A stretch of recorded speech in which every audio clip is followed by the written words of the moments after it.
युवा तरंग तरंग तरंग तरंग युवा तरंग।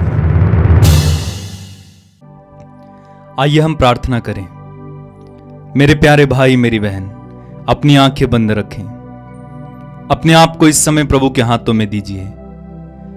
अपने अंदर की सभी बातों को, आपके संघर्षों को, चिंताओं और शंकाओं को, भविष्य को लेकर जो डर है उसको प्रभु के हाथों में दीजिए। प्रभु से कहिए, प्रभु मेरे जीवन पर दया कर। मैं अपने आप को तुझे समर्पित करता हूं, मुझे आशीर्वाद दीजिए प्रभु। मेरे जीवन में आइए प्रभु, मेरे जीवन में चिन्ह और चमत्कार प्रकट करने आइए। मेरे विश्वास को बढ़ाइए प्रभु।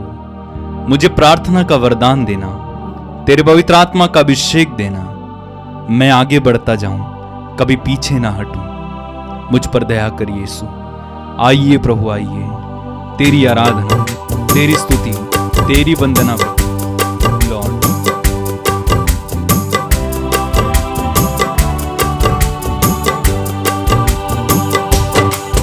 मुझे पीछे नहीं हटना, बस करना है विश्वास। मुझे पीछे नहीं हटना, बस करना है विश्वास।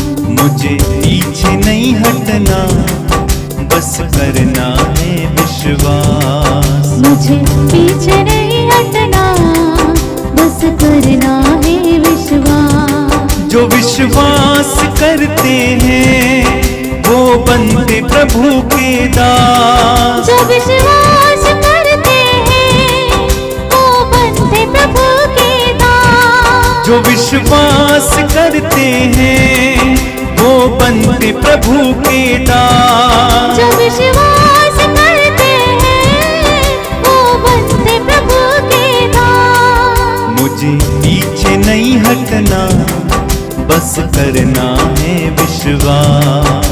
मुझे पीछे नहीं हटना, बस करना है विश्वास। मुझे पीछे नहीं हटना, बस करना है विश्वास।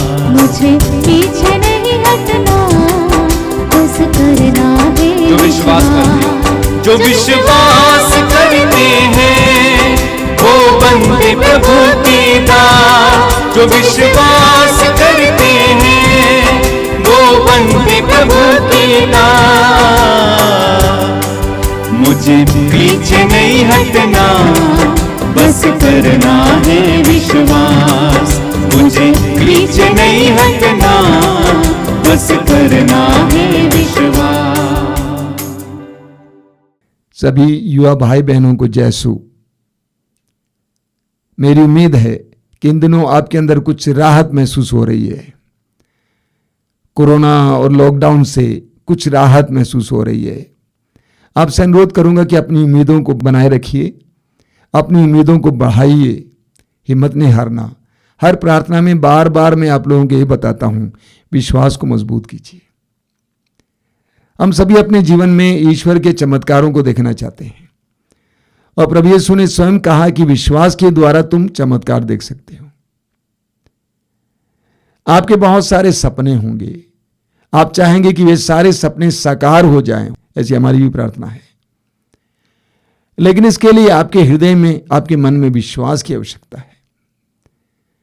और विश्वास को कैसे बढ़ाया जाए, आज इसके बारे में हमारे भाई संदीप आपको वचन सुनाएंगे। ध्यान से सुनिए। सबको जय यीशु।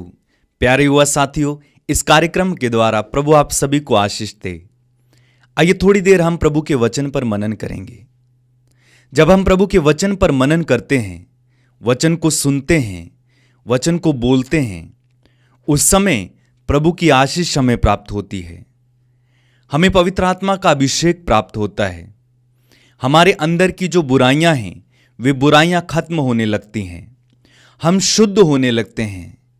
वचन के द्वारा प्रभु हमारे जीवन में चिन्ह और चमत्कार करते हैं। इसलिए इस समय जब हम प्रभु के वचन पर मनन करेंगे, बड़े ध्यान से वचन को सुने। और यदि आपके पास बाइबिल है तो बाइबिल निकालकर उस वचन को पढ़ेंगे मेरे साथ और उस वचन को याद करेंगे। एक बार मैं एक रिट्रीट सेंटर में गया हुआ था। एक दिन वहां पर दो बहनें अपनी बहुत बीमार मां को लेकर आए। डॉक्टर लोगों ने उसे हॉस्पिटल से यह कहकर भेज दिया था कि आप इसे घर ले जाइए, आपकी मां केवल 3 घंटे तक जीवित रहेगी, उसके बाद ये मर जाएगी। लेकिन वो दोनों बहनें विश्वासी थी, प्रभु को जानती थी, उस पर विश्वास करती थी। वो अपनी मां को घर नहीं लेके गए, बल्कि सीधा उस रिट्रीट सेंटर में लेकर गए, ये कहते हुए कि प्रभु यीशु हमारी मां को चंगा करेगा, डॉक्टर कुछ भी बोले, लेकिन हमें प्रभु पर विश्वास है। और अपनी मां को परम प्रसाद के सामने लिटाकर वो प्रार्थना करने लगी। थोड़ी देर बाद उनके रिश्तेदार, उनके पड़ोसी आए और उनसे कहने लगे कि अपनी मां को आप कहाँ लेकर आए हैं, इसे किसी दूसरे हॉस्पिटल में ले जाइए या किसी दूसरी जगह ले जाइए, नहीं तो आपकी मां मर जाएगी। उन दोनों बहनों ने जवाब दिया कि डॉक्टर लोगों ने वैसे ही बोला है कि केवल 3 घंटे तक जीवित रहेगी, अब हम अपने प्रभु के पास इसे लाए हैं। डॉक्टर लोगों ने ना बोल दिया है, लेकिन हमें विश्वास है कि हमारा प्रभु हमारी मां को ठीक कर सकता है, जिंदा कर सकता है। और इस तरह से वे उसे वहां से वापस लेकर नहीं गए और प्रार्थना करते रहे। 3 घंटे बीत गए, उनकी मां मरी नहीं, जीवित रही। कुछ और समय बीता, मां मरी नहीं बल्कि जिंदा रही। अगले दिन मां ने आंखें खोली, उसे थोड़ा सा पानी चम्मच से उसके मुंह में दिया गया, वो पी गई। थोड़ी देर बाद उसको थोड़ा सा दूध दिया गया, मां पी गई। थोड़ी देर बाद वो उठकर बैठ गई, उसे थोड़ा सा भोजन दिया गया, मां खाने लगी। वो उठकर खड़ी हो गई और उन दोनों बहनों के विश्वास के द्वारा प्रभु ने उनकी मां को पूर्ण रूप से भला चंगा कर दिया। और वे खुशी के मारे सबको बताते फिर रहे थे कि प्रभु ने हमारे जीवन में कितना बड़ा चमत्कार किया है। जी हां, जब हम प्रभु पर विश्वास करते हैं, उस समय प्रभु हमारे जीवन में चिन्ह और चमत्कार करते हैं। हमारे विश्वास के द्वारा हमारे जीवन में हम चमत्कार देखते हैं। विश्वास चमत्कारों को प्रकट करता है। बाइबल में हम देखते हैं कई नबियों ने, कई भक्त लोगों ने अपने विश्वास को प्रभु में दिखाया और प्रभु ने उनके जीवन में महान महान चिन्ह और चमत्कार प्रकट किए।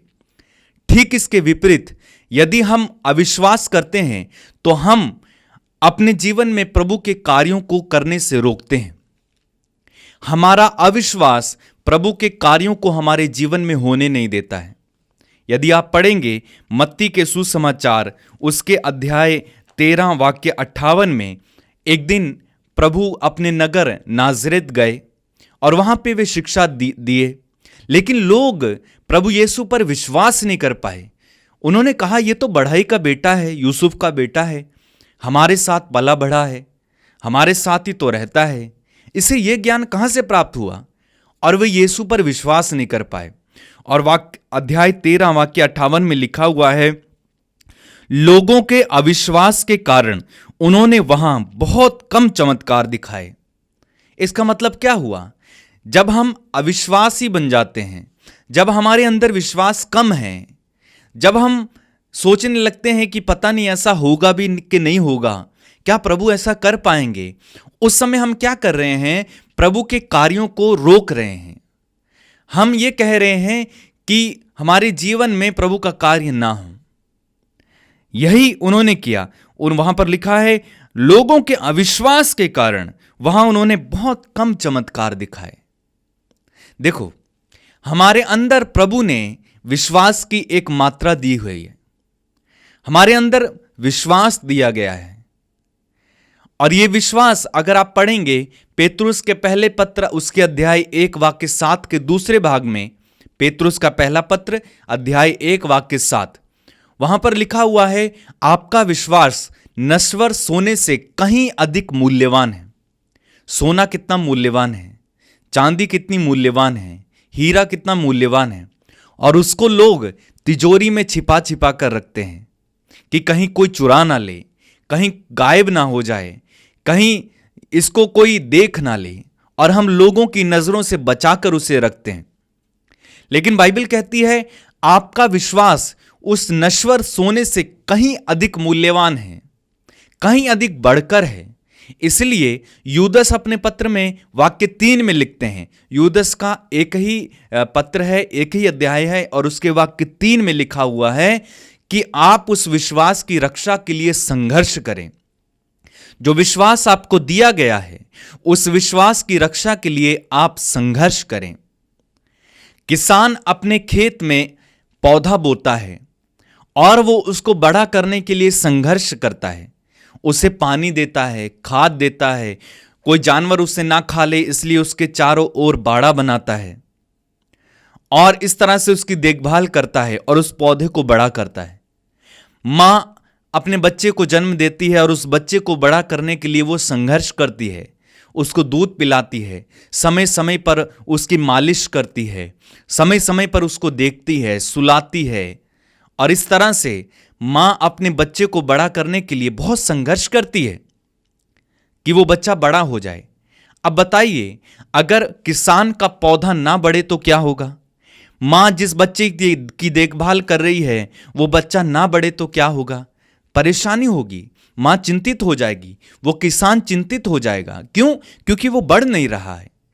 इसी तरह जब हमारे विश्वास को जो प्रभु ने हमें दिया है, हम बढ़ोतरी नहीं देख रहे हैं तो ये चिंता का विषय है। यदि हमारा विश्वास वहीं का वहीं है, यदि हमारे विश्वास के द्वारा चिन्ह चमत्कार नहीं हो रहे हैं, यदि हमारे विश्वास में इतनी पावर नहीं है कि हमारे जीवन में एक छोटा चमत्कार भी हम देख सकें, तो हमें चिंता करने की आवश्यकता है, हमें उस पर मनन करने की आवश्यकता है, हमें कुछ करने की आवश्यकता है। और क्या करना होगा हमारे विश्वास को बढ़ाने के लिए, ये आज मैं आपको बताने जा रहा हूं। अगर आप पढ़ेंगे लूकस के सुसमाचार अध्याय 17 वाक्य 5 में, वहां पर शिष्यों ने प्रभु यीशु से कहा, प्रभु हमारे विश्वास को बढ़ाइए। क्या कहा? प्रभु हमारे विश्वास को बढ़ाइए। ठीक इसी तरह हमें रोज ये प्रभु से कहना होगा, प्रभु हमारे विश्वास को बढ़ाइए। ये विश्वास कैसे बढ़ता है? चलिए आइए हम इस पर मनन करते हैं। मैं आपको 2 तरीके आज बताऊंगा जिससे हमारा विश्वास बढ़ता है। पहला तरीका, प्रार्थना। जब हम प्रार्थना करते हैं तब हमारे विश्वास का स्तर धीरे धीरे बढ़ने लगता है, लेकिन जो प्रार्थना नहीं करता है उसका विश्वास वहीं का वहीं रहता है। इसलिए प्रभु यीशु ने लूकस के सुसमाचार अध्याय 18 वाक्य 1 में क्या कहा है? नित्य प्रार्थना करनी चाहिए और कभी भी हिम्मत नहीं हारनी चाहिए। कई बार हम प्रार्थना करते करते थक जाते हैं, हिम्मत हार जाते हैं, हमें लगता है कि अब कुछ नहीं हो रहा है, लेकिन प्रभु यीशु ने कहा नित्य प्रार्थना करो। नित्य मतलब होता है रोज, डेली प्रार्थना करो और हिम्मत नहीं हारो। आप नबी एलिय्याह के बारे में पढ़ते हैं, उसने कितनी बार प्रार्थना की? 7 बार प्रार्थना की कि आकाश से क्या गिरे? वर्षा आए। वो प्रभु का नबी था। 1 बार प्रार्थना नहीं की, 2 बार नहीं, 3, 7 बार प्रार्थना करके उसने एक बड़ा चमत्कार देखा। आकाश से क्या किया? पानी बरसने लगा।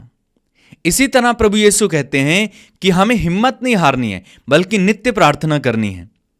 कई लोग इमरजेंसी में प्रार्थना करने वाले होते हैं। परीक्षा आ रही है, प्रभु मुझे पास कर दो, पास कर दो, इमरजेंसी प्रेयर। बीमार पड़ गए, प्रभु मुझे बीमारी से चंगा कर दो, चंगा कर दो, उस समय खूब प्रार्थना करेंगे, और जब चंगे हो गए तब प्रार्थना नहीं करेंगे।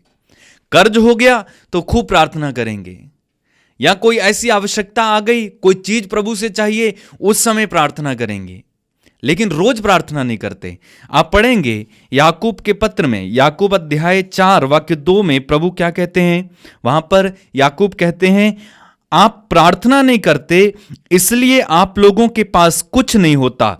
जब आप मांगते भी हैं तो इसलिए नहीं पाते क्योंकि आप अच्छी तरह प्रार्थना नहीं करते। आप अपनी वासनाओं की तृप्ति के लिए धन की प्रार्थना करते हैं। क्या कह रहा है वचन यहां पर? आप प्रार्थना नहीं करते इसलिए आपके पास कुछ नहीं होता। पहली बात तो यह है, हम में से कई युवा प्रार्थना करने से बहुत डरते हैं।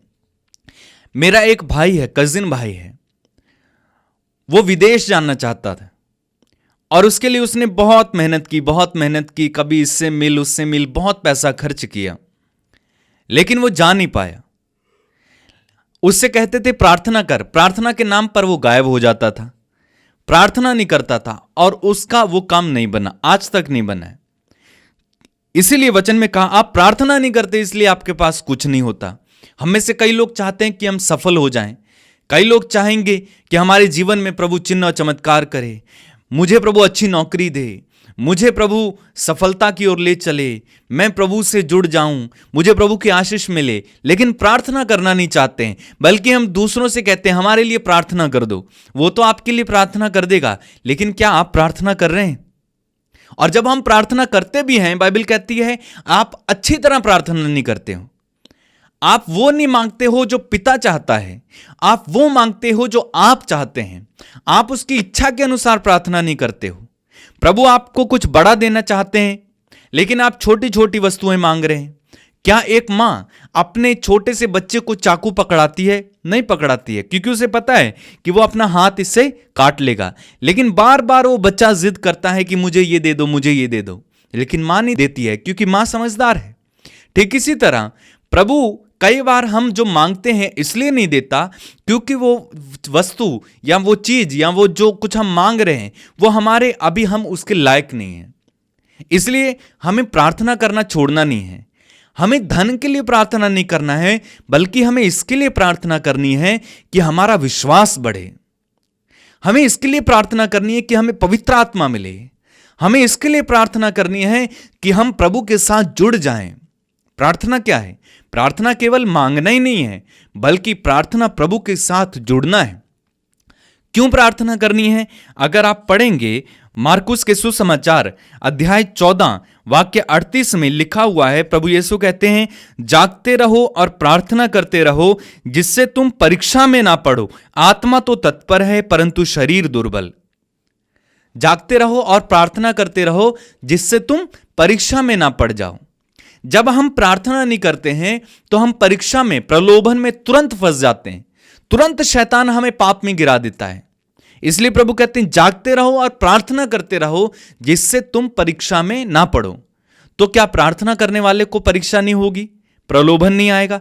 जरूर आएगा, लेकिन आप उस प्रलोभन में नहीं पड़ेंगे, आप उससे बच जाएंगे। आपका विश्वास बढ़ेगा, आप विश्वास में बढ़ोतरी करोगे। प्रार्थना के द्वारा जब आपका विश्वास बढ़ जाएगा, उस समय जब आप प्रार्थना करोगे आप चिन्ह और चमत्कार देखोगे। आप दूसरों के लिए प्रार्थना करोगे, प्रभु उनके जीवन में चमत्कार करेगा। और इस तरह से हमारे विश्वास का स्तर प्रार्थना करने से धीरे धीरे बढ़ने लगता है। दूसरा है वचन को पढ़ना, वचन पर मनन करना। जब हम प्रभु के वचन को पढ़ते हैं, वचन पर मनन करते हैं, उस समय भी हमारे विश्वास का स्तर बढ़ता है, हमारे विश्वास में बढ़ोतरी होती है, हमारे अंदर वो वचन कार्य करने लगता है। और धीरे धीरे जब वो वचन हमारे अंदर कार्य करने लगता है, हम पवित्र आत्मा के अभिषेक से बढ़ते हैं और चमत्कार देखने को मिलते हैं। आप पढ़ेंगे रोमियो के पत्र उसके अध्याय 10 वाक्य 17 में, वहां पर लिखा हुआ है, रोमी अध्याय 10 वाक्य 17, वहां पर लिखा हुआ है सुनने से विश्वास उत्पन्न होता है और जो सुना जाता है वह मसीह का वचन है।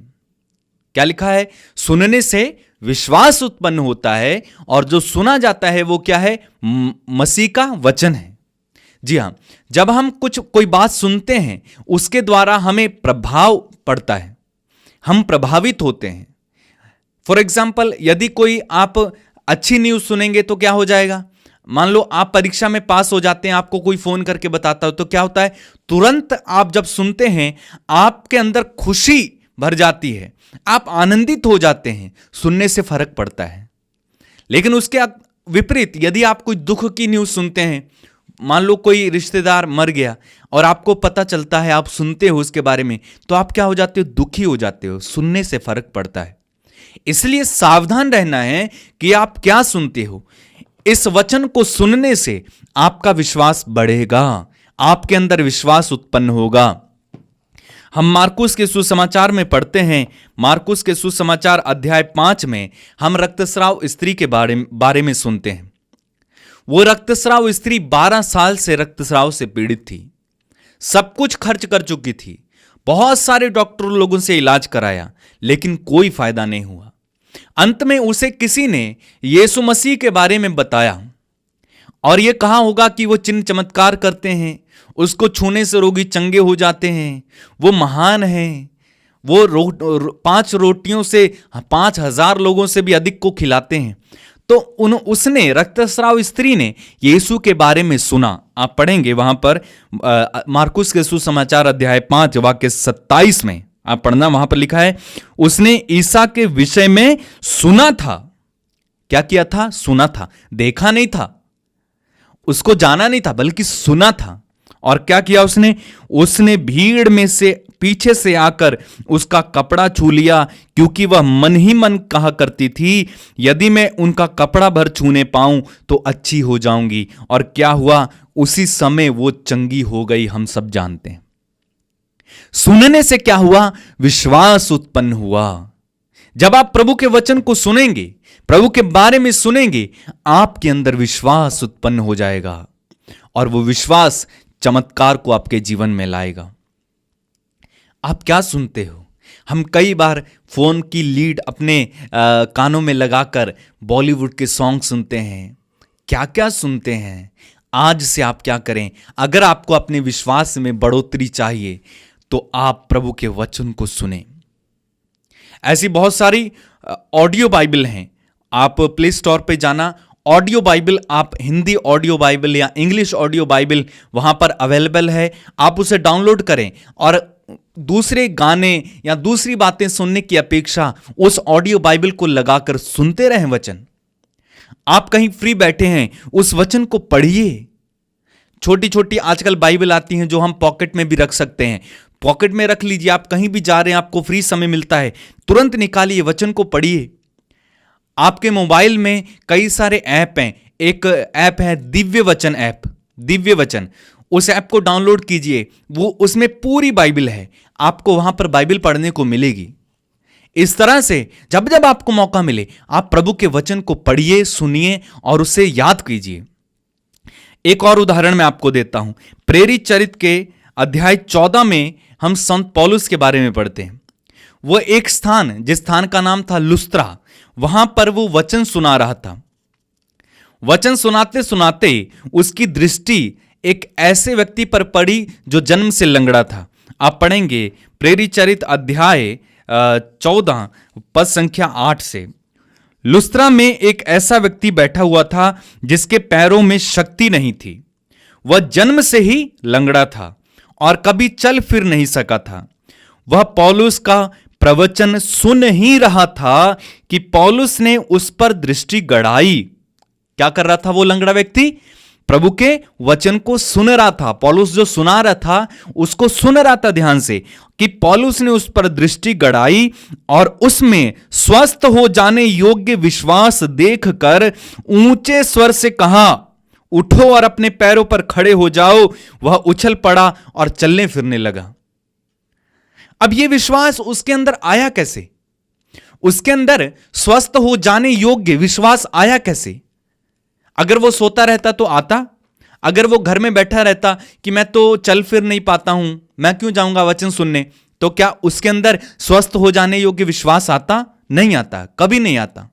लेकिन उसके अंदर वो स्वस्थ हो जाने योग्य विश्वास आया वचन को सुन के। पौलुस किसके बारे में सुना रहा था? प्रभु यीशु के बारे में सुना रहा था। और जब वो सुन रहा था उसके अंदर विश्वास जाग गया, विश्वास की बढ़ोतरी हो गई और इतना विश्वास आ गया कि वो स्वस्थ हो जाने योग्य विश्वास बन गया। और पौलुस ने उस पर दृष्टि गड़ाकर कहा, ईसा मसीह के नाम पर क्या करो, उठो और चलो। और वैसा ही हो गया।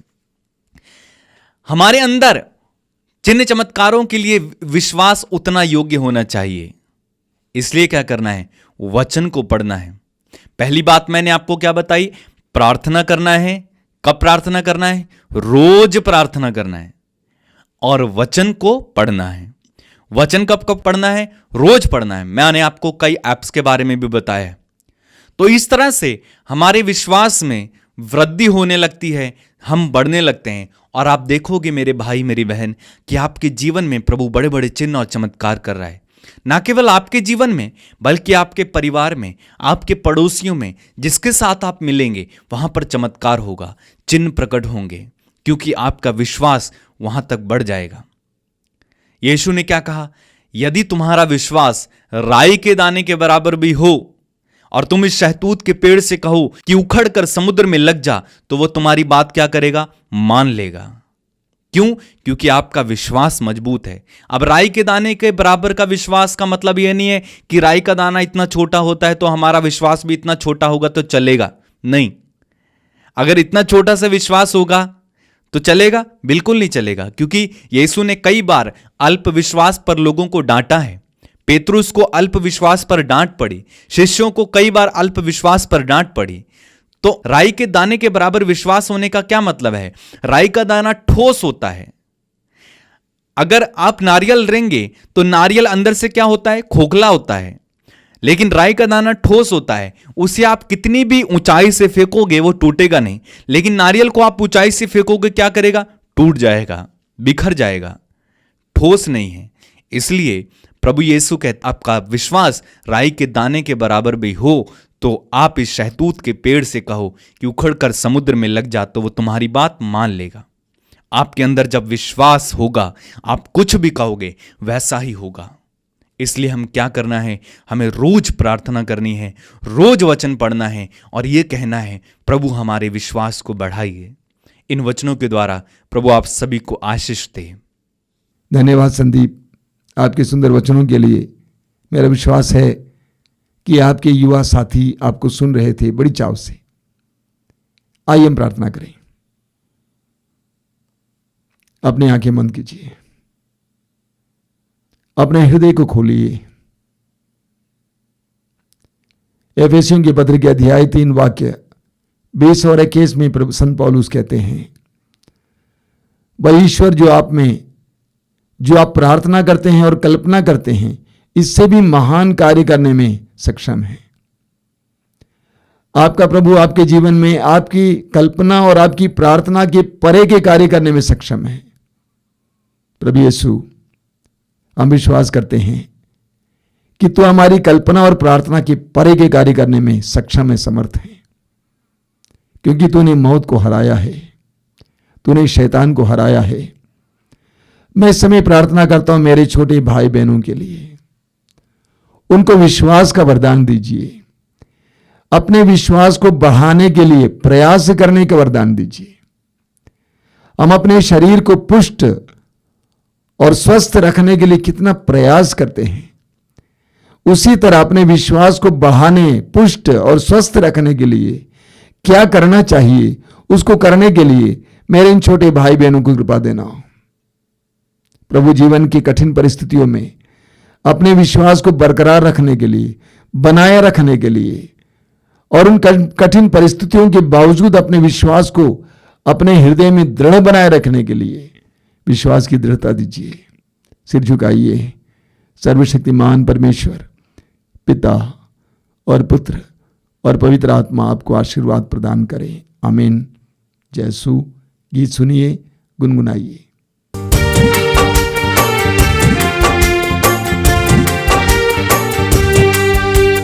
मैं ना डरूंगा, विश्वास करूंगा।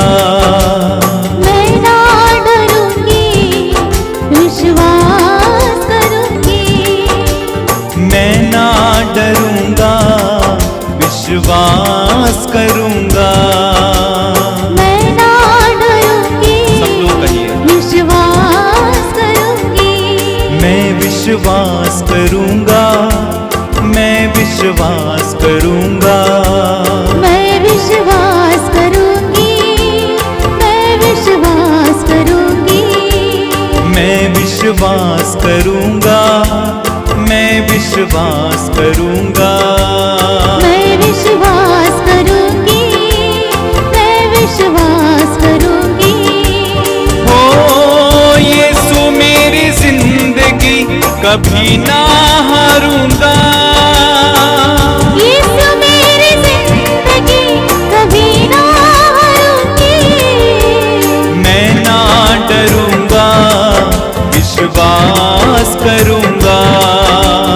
मैं ना डरूंगी, सब लोग विश्वास करूंगी। हाँ, मैं ना डरूंगा, विश्वास करूंगा। मैं ना डरूंगी,